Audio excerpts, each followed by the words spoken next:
राम राम दोस्तों, स्वागत है आपका रहस्य 2 चैनल में।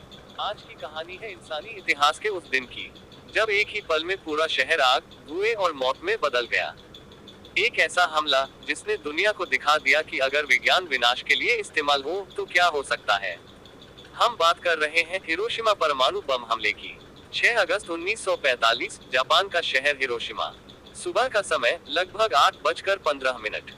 लोग अपने घरों से निकल चुके थे। बच्चे स्कूल जा रहे थे, दुकानें खुल रही थीं। किसी को अंदाजा भी नहीं था कि कुछ सेकंड बाद उनकी दुनिया हमेशा के लिए बदल जाएगी।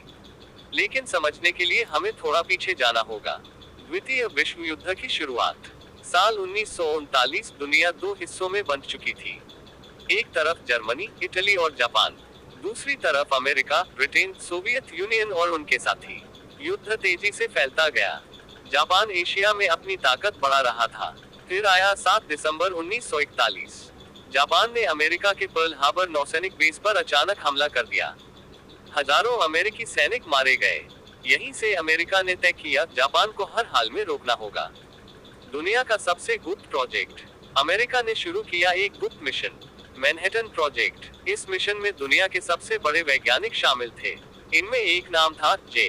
Robert Oppenheimer. इन्हें बाद में फादर ऑफ एटॉमिक बॉम्ब कहा गया। वैज्ञानिकों ने यूरेनियम और परमाणु ऊर्जा पर काम शुरू किया। लक्ष्य था ऐसा हथियार बनाना जिसकी ताकत पहले कभी न देखी गई हो। कई सालों की मेहनत के बाद 16 किया जाए। अमेरिका ने जापान के कई शहरों पर विचार किया। आखिर में चुना गया हिरोशिमा, क्योंकि यह एक बड़ा सैन्य और औद्योगिक केंद्र था और अब तक इस शहर पर बड़े हमले नहीं हुए थे, इसलिए बम का असर साफ दिखाई देता। लिटिल बॉय, मौत का हथियार, हिरोशिमा के लिए तैयार किया गया बम था। लिटिल बॉय, यह यूरेनियम 235 पर आधारित परमाणु बम था। वजन लगभग 4400 किलोग्राम, लेकिन इसकी ताकत करीब 15,000 टन टीएनटी विस्फोट जितनी थी। यानी एक छोटा सा बम, लेकिन विनाश कल्पना से बाहर। अनोला गे विमान की उड़ान। 6 अगस्त 1945 की रात, अमेरिकी B-29 विमान अनोला गे उड़ान भरता है। विमान के पायलट थे पॉल टिबट्स। उनके मिशन का लक्ष्य था हिरोशिमा। विमान जापान की तरफ बढ़ रहा था। शहर के लोगों को कुछ पता नहीं था।